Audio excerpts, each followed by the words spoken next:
maanta waa sabti waxaynu ku bilaabaynaa xaaladda Gaza iyo qorshaha ciidamada Israa'iil iyo dhaqdhaqaaqyada la sheegay inay ka wadaan halkaas.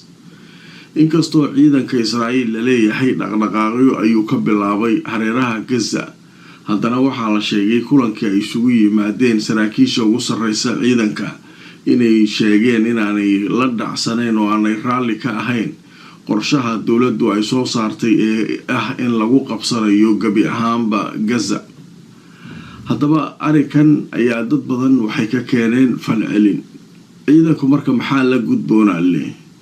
midda kale dadka khubarada waxay leeyihiin ciidamadu fakarkooda way jeediyeen inay saraakiishii ciidanka hogaaminaysay shaqadan loo diray aanay ku qanacsanayn.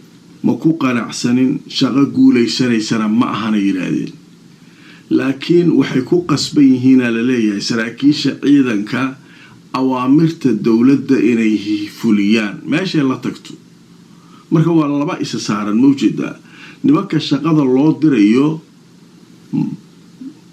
waxay yiraahdeen shaqadan ma qabsoomi karto oo way adag tahay oo shaqo la qaban kara maaha.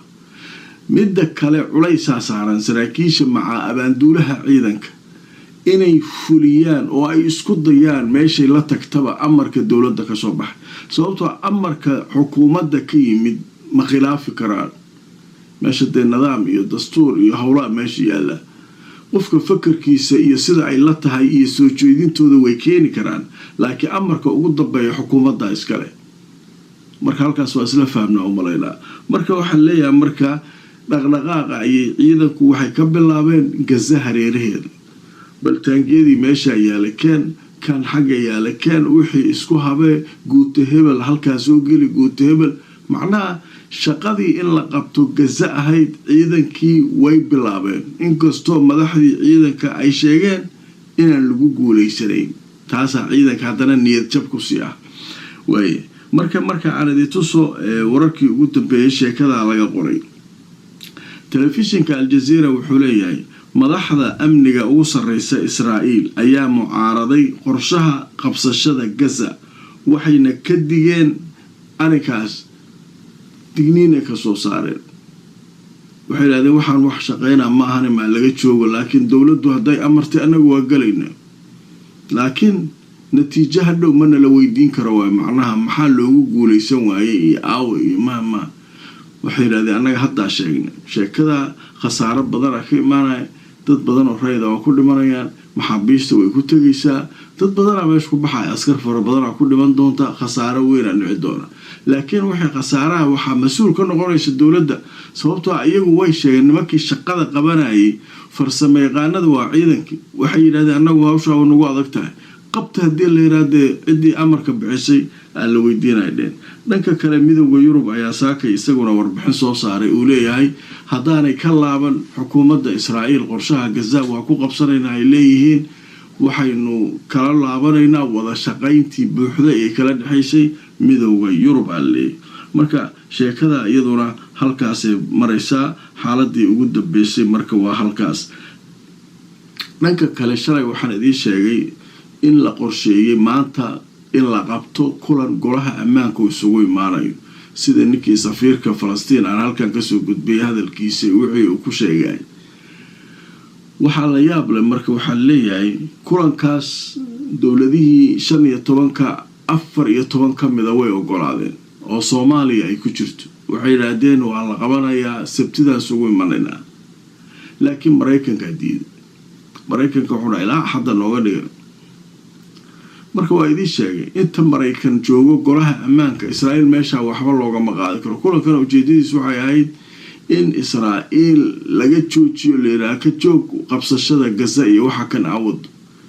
marka sheekadaas marka ma soconayso meeshaas sida la leeyahay. haddaba marka aan idin tuso wararkii ugu waaweynaa ee soo kordhay, telefishinka Al Jazeera wuxuu leeyahay dib ayaa loo dhigay kulankii degdega ahaa ay isugu iman lahaayeen golaha ammaanka kaasoo looga arinsan lahaa arinta Gaza, waxaana dib loo dhigay ilaa maalinta Axadda ayaa la gaarsiiyey. haddaba diblomaasiyiin u waramay telefishinka Al Jazeera ayaa sheegay dib u dhaca kulankaasi degdega ee golaha ammaanka inuu markaa ku saabsanaa Israa'iil iyo qabsashadeeda Gaza in markaa ilaa axadda dib loo dhigay. haddaba waxaa soo gudbiyey oo ogolaaday kulankaa in la qabto maantuu sabti ahayd. waxaa ogolaa boqortooyada Ingiriiska, Denmark, Faransiiska, Gariiga, Slovenia way ogolaadeen kulligood kulankaa degdega ah in la qabto. waxaa sidoo kale ka mid ahaa dowladaha ogolaaday Ruushka, Shiinaha iyo Soomaaliya, Algeria, Bakistan iyo Guyana, Kuuriyada Koonfureed, Sierra Leone. dhammaan marka dowladaha 14 waxay taageereen arrinta ku saabsan sheekadan in kulanka maanta la qabto ay ahayd. laakiin waxaa la sheegay Mareykanka inuu diiday oo uu sheegay inuu doonayo kulanka in dib loo dhigo ilaa axadda. marka waxaa la dhahaa Mareykan sabti axad maxay ugu kala duwan yihiin? taasaa mugtay meesha la keenay. maanta in la qabtay ilaa axad dib noogu dhigo. ilaa axadda marka maxaa dib loogu dhigaa? macnaheeda waxawaaye waa iska lugooyo waaye, nooc mina lugooyada ka mida waaye. waxa aa wadaan aniga agteydu kama shaqaynayso waaye. Israa'iil in la cambaareeyo ka joog arikaa la yidhaahdo meeshaa ma ka shaqaynayso, marka ha islugoynin. marka axadda nooga dhigayo marka la leeyahay waa lasii tusayaa waxaa kan aawadiin dowladihiina ma shaqaynayaana laga wadaa. marka sheekada iyaduna golaha ammaanka arrintiisu halkaasaan kaga gudbaynaa. waaye qorshaha kale ee cusub ee soo kordhay isaguna wuxuu yahay nimankii xuutiyiinta ahaa ayaa waxay yidhaahdeen weeraro kala duwan ayaanu Israa'iil ku qaadnay saacadihii lasoo dhaafay. weeraro weliba waxaa la isticmaalay drones. markan gantaalo ma ah, waa drone ayaa la isticmaalayaa, diyaarada drone. diyaaradaha droonka waxaan ku weerarnay yidhahdeen Tel Aviv, Casqalaan iyo Bi'r Sabca. waa 3 magaalo oo maaragtay meelo muhiima ayaynu nagta kaga saarnuu leeyahay ninka la yidhaha Yaxya Sariic. haddaba marka aan idin tusno wararkii ugu dambeeyay sheekadaas. jamaacada Ansaarullah xuutiyiinta waddanka Yemen waxay sheegeen saacadihii lasoo dhaafay inay weerareen eeraboorka Ben Gurion iyo 2 meel oo kale oo muhiim ah oo ku kala yaala Bi'r Sabca, Casqalaan iyo koonfurta Israa'iil.